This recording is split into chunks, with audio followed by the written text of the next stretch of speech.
Cumprimento mais uma vez a todos os irmãos com a paz do Senhor e peço que os irmãos abram suas Bíblias aonde estiverem aí, ou se não tiverem, que acompanhem o texto.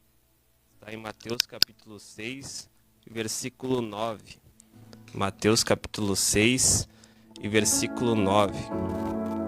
Vai dizer assim a palavra de Deus: portanto vós orareis assim: Pai nosso que estás nos céus, santificado seja o teu nome.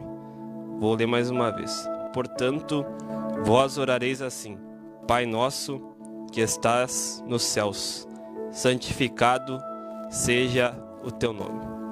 Nessa manhã Deus me conduz a falar sobre esse texto de sua palavra, esse texto que faz muito conhecido. Em todos os lugares nós vemos pessoas que conhecem esse texto da palavra de Deus. Não só dentro de nossa igreja, como em vários outros locais, e até pessoas que nem frequentam a igreja conhecem a oração do Pai Nosso. Hoje minha pregação é sobre um modelo de oração que Jesus nos deixou, o qual é intitulado de Oração do Pai Nosso. Essa oração que nos ensina como orar, mas também nos deixa outros ensinamentos que veremos durante a explanação da palavra de Deus.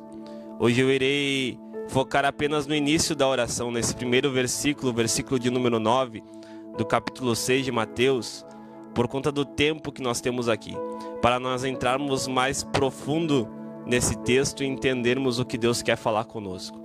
O contexto desse versículo, irmão Vanderlei, vai dizer que o contexto geral aqui é o Sermão da Montanha. Sermão esse que foi pregado por um homem chamado Jesus Cristo de Nazaré.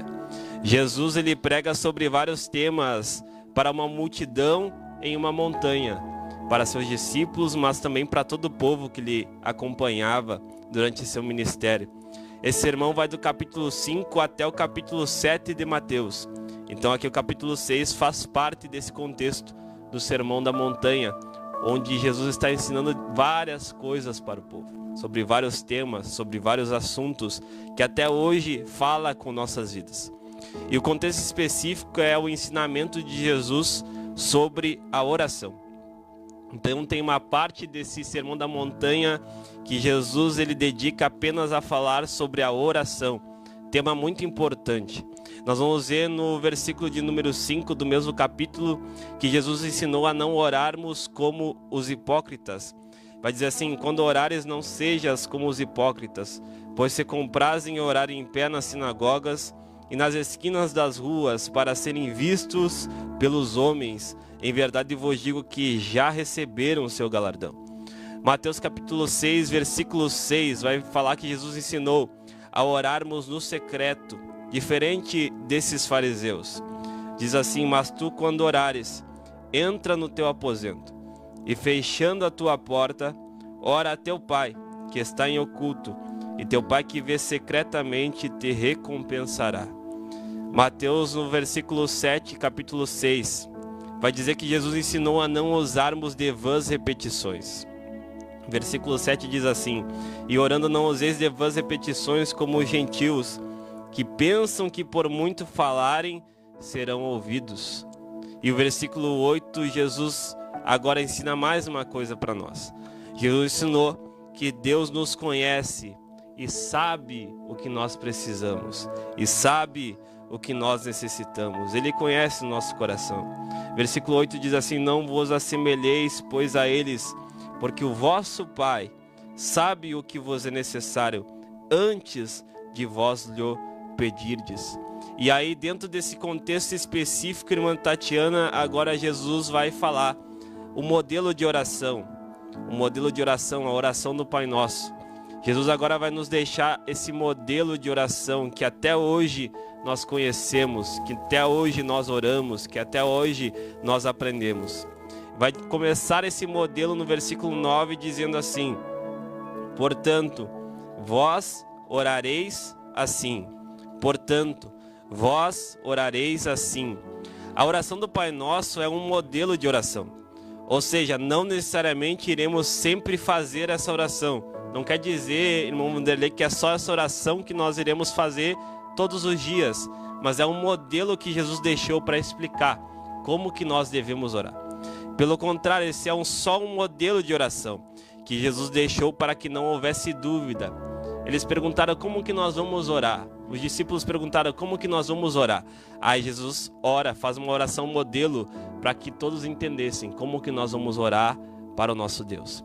A oração nada mais é que nós conversando com Deus, porque Deus, ele fala através da sua palavra e nós falamos com ele através da oração, criando assim um diálogo entre nós e Deus. Ou seja, a intimidade de um relacionamento cristão está baseada na leitura da palavra e na oração.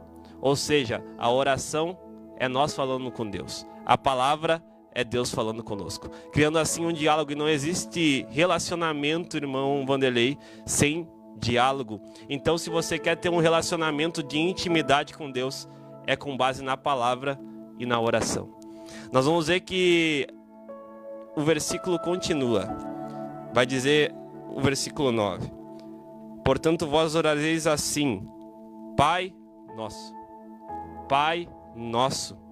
Olha essa pequena palavra, duas palavras, mas com um grande significado. Pai nosso. Perceba que Jesus, ele fala no plural. Pai nosso. Ele não fala Pai meu, ele fala Pai nosso. Em João capítulo 3, versículo 16 está escrito que Deus deu o seu Filho unigênito. Uni significa único, gênito significa gerado, formando assim o único gerado. Jesus, ele era o único Filho de Deus. Antes dele se sacrificar por nós, antes dele morrer na cruz, ele era o único Filho de Deus, o unigênito. Deus entrega a ele o seu único filho. Mas a Bíblia nos dá uma esperança, porque em João capítulo 1, versículo 12, vai dizer a palavra de Deus: mas a todos quantos o receberam, deu-lhes o poder de serem feitos filhos de Deus, aos que creem no seu nome.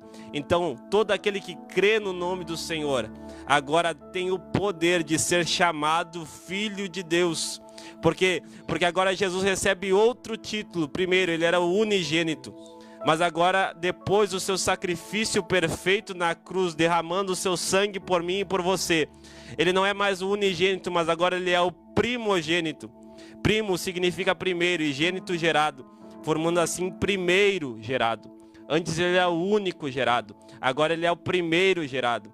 Então, quando Jesus diz: portanto, vós orareis assim, Pai nosso, o que Jesus estava querendo dizer? Jesus estava querendo dizer que agora ele não era mais o único Filho de Deus. Ele era o primeiro de muitos outros que veriam depois dele. Então, quando alguém acredita em Jesus, quando alguém aceita Jesus e agora torna-se filho de Deus, irmão, co-herdeiro da mesma promessa que Jesus tem, toda a herança que Jesus tem também pertence a nós agora, por intermédio da graça e do amor de Jesus, por intermédio desse sacrifício perfeito que ele fez por nós na cruz. Mas o versículo continua. Nós aprendemos que Deus, ele é o nosso Pai através de Jesus. Segunda coisa que nós aprendemos, vai continuar no versículo dizendo: portanto vós orareis assim, Pai nosso, tem uma vírgula e continua, que estás nos céus, que estás nos céus. Primeira coisa que percebemos é que Jesus, ele está vivo. Primeira coisa que nós percebemos através disso é que Jesus, ele está vivo. Porque Jesus pode até ter morrido, se sacrificado por nós, mas a Bíblia diz e é clara em relatar que ao terceiro dia ele ressuscitou e está à destra de Deus Pai intercedendo por nós. Segunda coisa que nós aprendemos quando nós olhamos que está escrito que estás nos céus, é que percebemos que a palavra céu aqui, ela está no plural, irmão Everton. Ela está no plural, não está céu, está céus. Aqui isso nos revela que não é um céu, mas que Deus está, mas vários céus.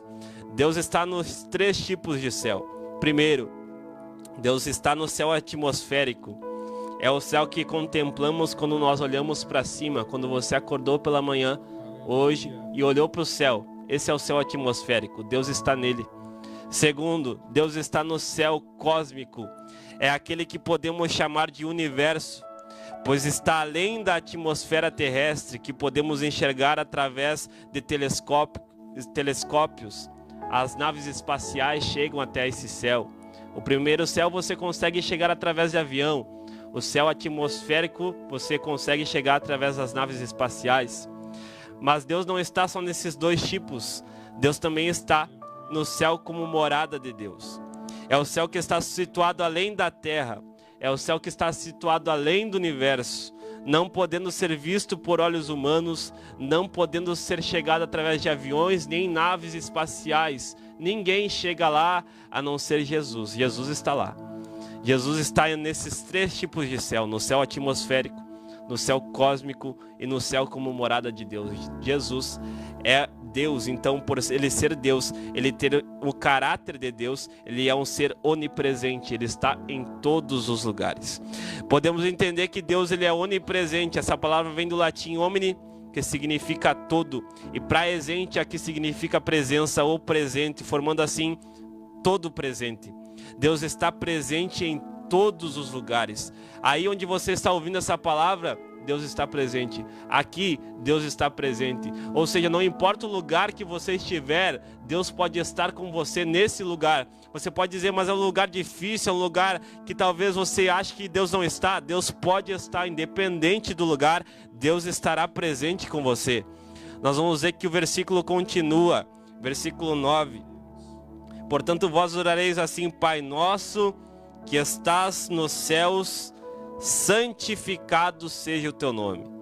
Santificado seja o teu nome. O que significa santificar o nome de Deus? Isso mostra o desejo do cristão de que Deus seja honrado e reverenciado acima de todas as coisas. Os nomes para o povo de Israel, irmão Vanderlei, expressava a natureza de uma pessoa, e o nome de Deus não era diferente.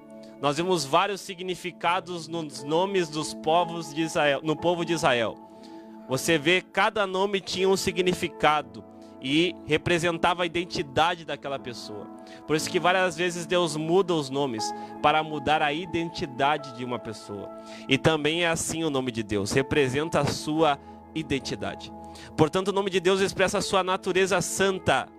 Esse Deus que não tem começo, esse Deus que não tem meio, esse Deus que não tem fim, esse Deus que é imutável, que é invisível, mas é real. Portanto, é nós dizendo que a natureza santa de Deus não venha a ser esquecida por nós. Que nós não possamos esquecer que Deus é santo, que nós não possamos esquecer que Deus é grande e que Deus deve ser reverenciado acima de todas as coisas, acima de qualquer cargo, acima de qualquer igreja, acima de qualquer coisa e poder mundano e terreno e humano. Deus deve estar acima de tudo e de todos. Aleluia. Então nós não podemos negligenciar isso em Deus. Glória a Deus. Ao analisarmos o texto, percebemos que essa é a primeira petição da oração do Pai Nosso. E isso nos deixa claro que os cristãos devem expressar, antes de tudo, sua preocupação com a glória de Deus. Então a primeira coisa que é mostrado é que nós devemos santificar o nome de Deus. Então diz, portanto vós orareis assim: Pai nosso que estás no céu, santificado seja o teu nome. Por muitas vezes queremos só pedir coisas, irmã Tatiana, para nós. Mas a oração modelo é primeiro reverenciar o nome de Deus. Primeiro, adorar a Deus. Primeiramente, engrandecer o seu nome. Primeiramente, entender que nós não adoramos a Ele por aquilo que Ele faz por nós. Nós adoramos a Deus por aquilo que Ele é, a sua identidade, a sua representatividade em nossas vidas. Essa é a adoração verdadeira. Essa é a oração verdadeira. Esquecemos de glorificarmos a Deus em nosso dia. Esquecemos de glorificar a Deus em nossas orações. Esquecemos de glorificar a Deus com as nossas vidas. Deus nos lembra nessa manhã, devemos santificarmos o seu nome. devemos lembrarmos que o seu nome há poder. O nome de Jesus tem poder para salvar. O nome de Jesus tem poder para curar. O nome de Jesus tem poder para transformar vidas e famílias nessa manhã. Então nós aprendemos muitas coisas através dessa palavra nessa manhã.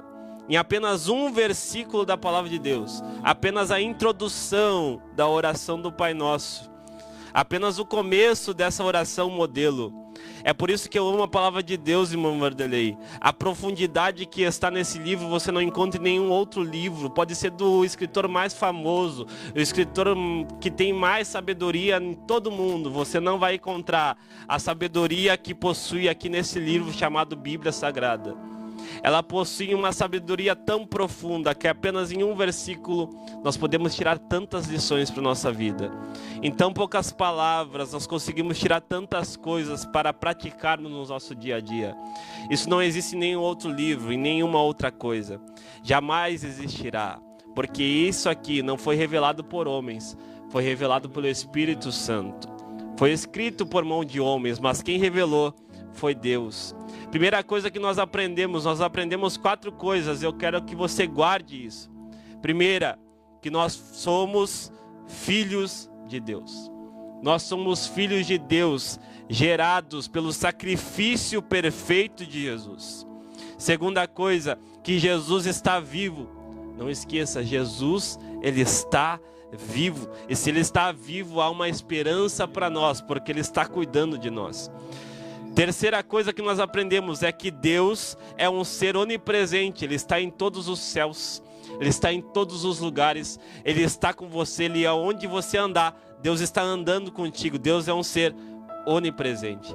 Quarta coisa, que nós devemos santificar o nome de Deus. Não esquecermos que o nome de Deus é poderoso, que o nome de Deus é um nome santo, que o nome de Deus deve estar acima de todos os nomes. Então não esqueça dessa pregação. Somos filhos de Deus. Jesus está vivo. Deus é onipresente. E devemos santificar o nome do Senhor. São essas as palavras em nome de Jesus.